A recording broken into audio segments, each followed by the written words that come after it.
Welcome to the first episode of the Bulgarian Wind Energy Association podcast series, where we would dive deep into the critical topics shaping Europe's energy future. I'm Miglena Stoilova, chairperson of the Bulgarian Wind Energy Association, your host, and today we are focusing on one of the most promising and transformative sectors in the energy landscape, wind energy. 2024 was a good year for wind power in Europe, with 16.4 gigawatts of new capacity installed, a slight increase versus 2023. While this number is impressive, it falls short of the targeted 33 gigawatts per annum on average in the period 2024-2030, which indicates the need for accelerating the deployment of wind across the continent. Leading the way were Germany and the UK, and France, Finland, Spain, and Sweden contributing significantly to Europe's total wind energy capacity of 285 gigawatts. Yet, despite this achievement, challenges remain. From slow permitting process to infrastructure bottleneck, the road ahead demands innovation, collaboration, and bold actions. Joining us today is Джайлс Диксън, CEO of WindEurope, a key voice in promoting wind energy across the continent. With over 600 members from wind turbines manufacturers, developers, financial institutions, investors, research bodies, WindEurope plays a pivotal role in shaping policies and driving investments in the sector. To help us unpack this issue and explore the solution, I'm thrilled to welcome Джайлс Диксън to the podcast. Джайлс has been at the forefront advocating for wind energy as a cornerstone of Europe's green transition. Welcome, Джайлс. Good morning. Hello, Miglena. Delighted to be talking to you.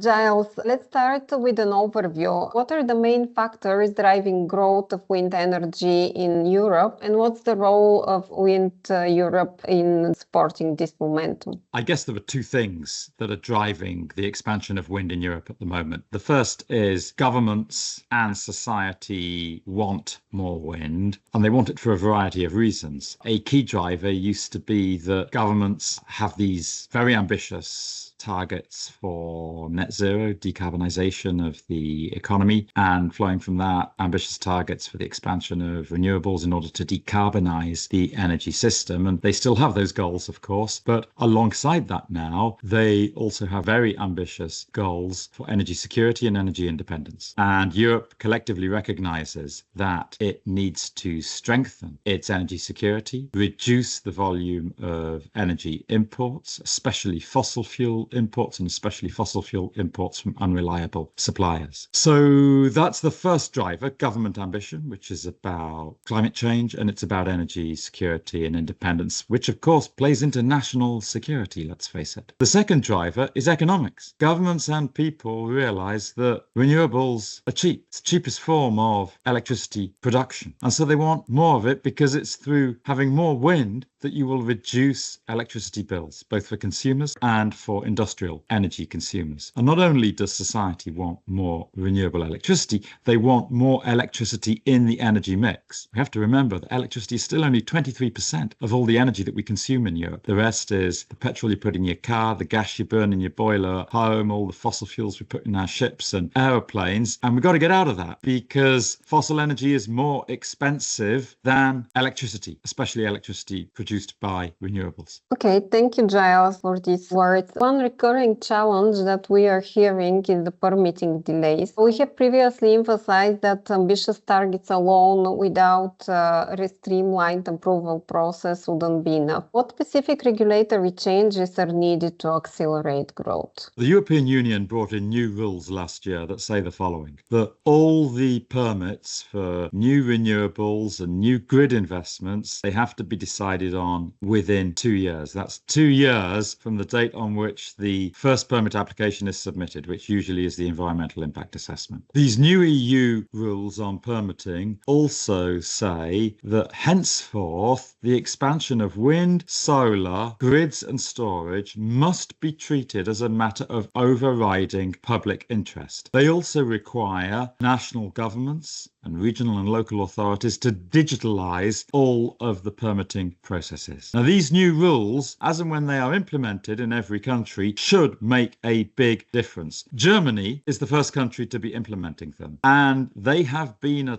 total game changer in Germany. Germany is now permitting 7 times as much onshore wind as it was 5 years ago. What's had a critical impact is this new principle of overriding public interest. So Germany brought it in. There were some court judgments. The judges were ruling in favour of the permits, whereas previously they may have ruled against the permits. The result was that those challenging the permits backed off. They saw they weren't going to win as much as they used to. And crucially, the local permitting authorities saw that the judges were on their side, and they felt much more confident suddenly to issue the permits that people had applied for. Now, not every country has yet implemented overriding public interest in these other new EU permitting rules. In fact, most still have not, but they must do so. They're legally obliged to do so under EU law, of course, but crucially, they have a huge impact. It's in everybody's interest to apply these rules. Just look at the great example that Germany have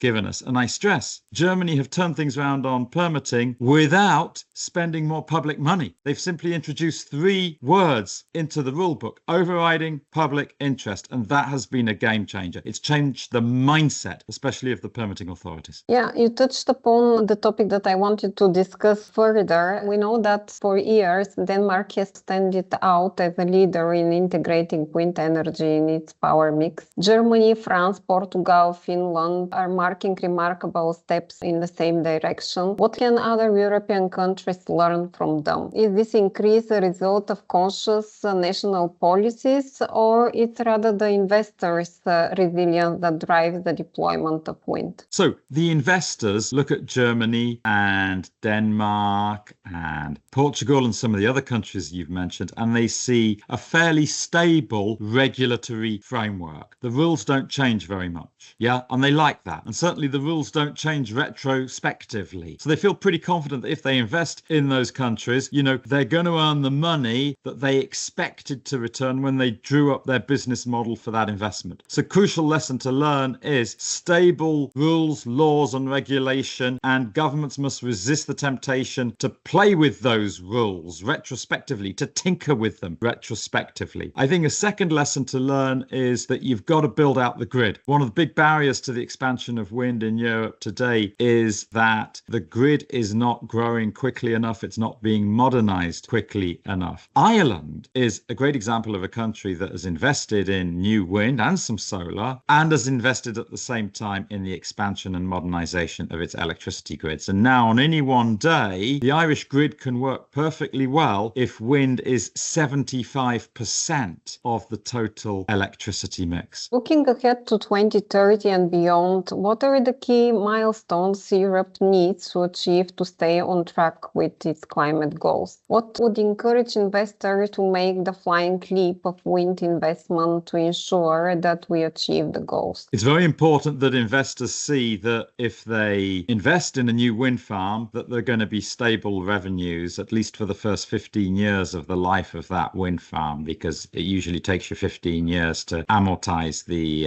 investment. And what that means is that governments should be offering contracts for difference via auctions. Romania has just started doing this. They've run a very successful first contract for difference auction at the end of last year. They're going to run an even bigger one for onshore wind again this year. And that's great. And investors are flocking to Romania on the back of that. If it's not contracts for difference, then there must be stable revenues through a corporate power purchase agreement. And if there's a clear perspective of stable revenues, either from a CFD or from a PPA, then investors will be much more inclined to invest than they would otherwise be. That's the first thing that they are looking for. They want stability in all the other regulations around permitting, other rules, as we have discussed. They want to see that the electricity is going to be able to get into a well-functioning grid, that it will get to the customers as intended. And they want to see that the government government generally is supportive of the expansion of renewables. Yeah, totally aligned with what you are saying. A topic of highest importance that you partially touched upon is the capacity of the grid to accommodate for integration of wind. The story is not different in the most countries. There we have old infrastructure built to suit the conventional power plants that now require significant investment in order to integrate the intermittent technologies. What is your view? Are the TSO recognizing adequately the need to tailor their grid reinforcement and start to act as a partner of the wind producers? TSOs and the DSOs, we mustn't forget them, they do recognize it. Yes. Are they investing enough money quickly enough? Answer, no. They need to accelerate their investments. And they need specifically to do the following. They need to make sure they're making anticipatory investments. You don't wait for the renewables to be built and then invest in the grid. You do it the other way round. You invest in the grid so that it's ready for when the wind farms are built. Second, they must invest not just in new grid capacity, but also in the optimization of existing grid capacities. There's a lot you can do with existing transmission and distribution networks to get more electrons in. We're not using the existing grids at their full capacity, but we have the technology now which can be deployed on existing grids, which will inform us where there is spare capacity, where there's low temperature, for example, in the grid. I'm thinking of technologies like dynamic line rating, modular power flow control. You can install the relevant equipment. It's a combination of hardware and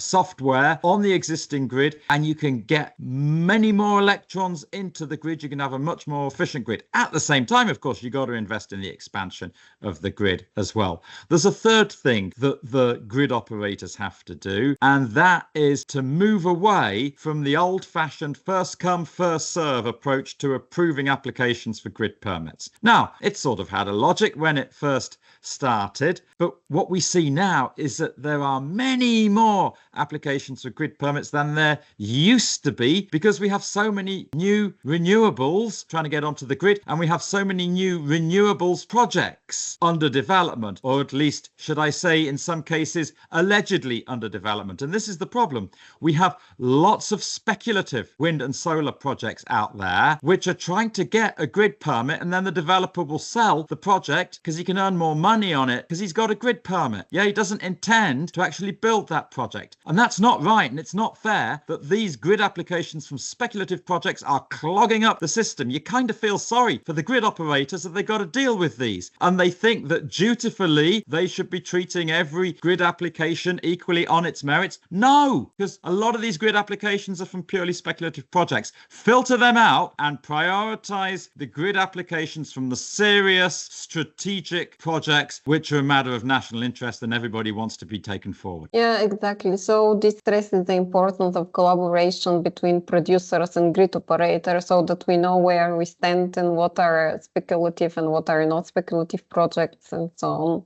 Yeah.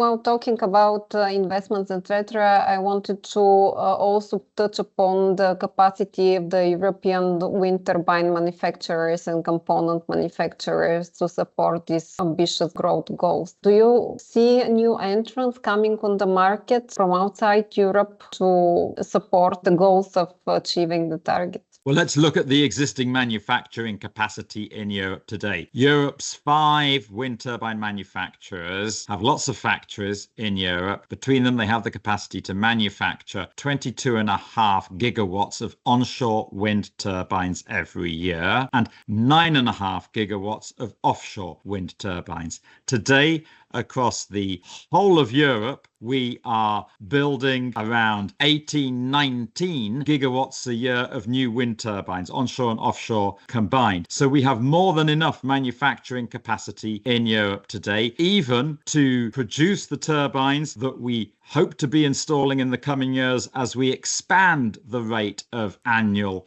build out. Okay. In fact, the factories producing onshore wind turbines today, most of them are not operating at full capacity, which will be self-evident from the figures that I have just shared with you. Now, there are some new entrants who are trying to sell wind turbines in Europe, who are not among the 5 well-established European wind turbine manufacturers. The wind industry and the European Union and national governments governments, they are determined to ensure that there should be a level playing field between Europe's wind turbine manufacturers and non-European wind turbine manufacturers. And to that end, the European Commission has recently launched an inquiry under its foreign subsidies regulation against Chinese wind turbine manufacturers. The European Commission suspects that the prices and the financing terms that the Chinese turbine manufacturers are offering in Europe are unfairly subsidized, hence the inquiry that they have launched. At the same time, it is very important to ensure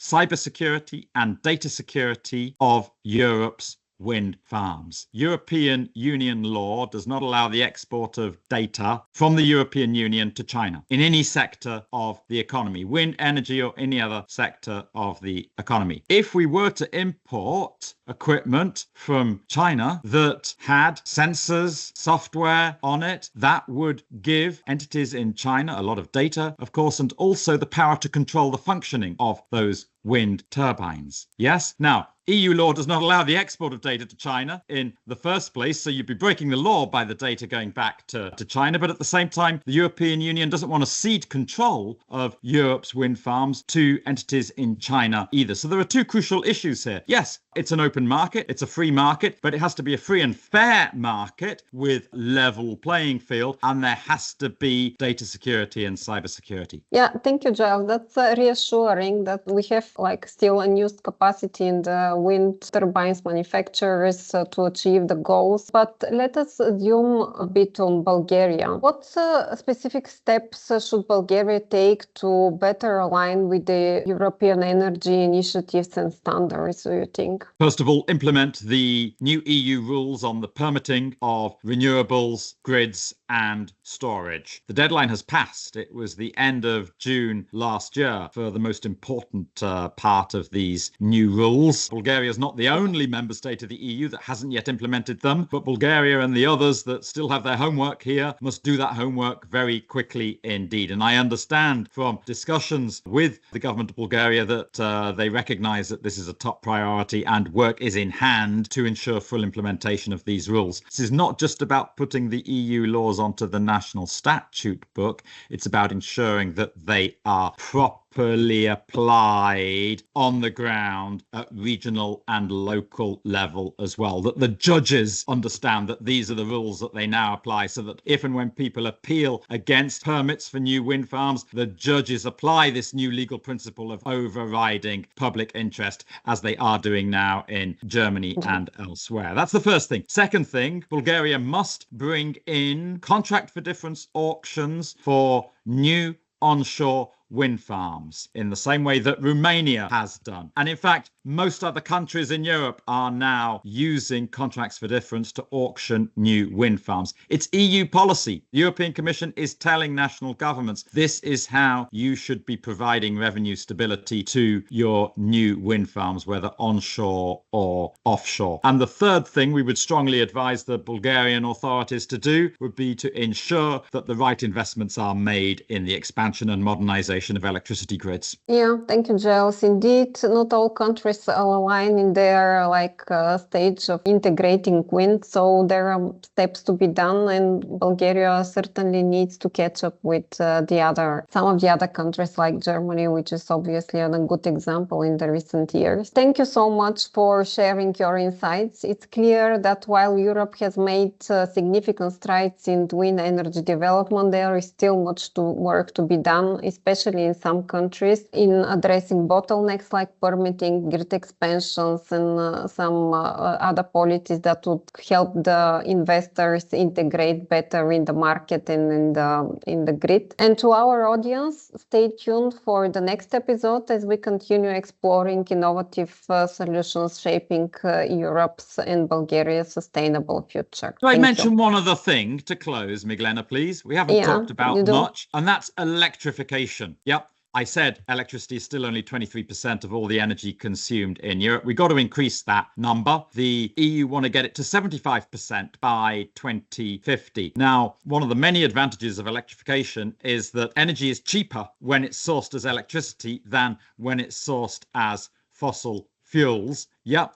Everybody who's running on fossil fuels now, they'll become more energy efficient if they electrify, whether it's their home, their office space, their factories, their transport, whatever. Now, you've got a lot of factories in Bulgaria running on fossil fuels today, a lot of industrial facilities that could be electrified. Yeah. And there's some low-hanging fruit here, especially those factories that are currently operating on fairly low process heat. You can put in a large electric boiler, a large electric heat pump, and that creates new demand for electricity, which will increase demand for wind energy as well. And the wind industry is ready to work hand in hand with factories, industrial, corporate consumers of energy who want to electrify. You know, we can sign a power purchase agreement. We can help ensure that you have a stable supply of electricity at affordable prices that wind offers. And of course, with a PPA, it's at a fixed price, so you lock in your energy costs. Yeah, exactly. So the business will obviously find its way and will realize the advantages of sourcing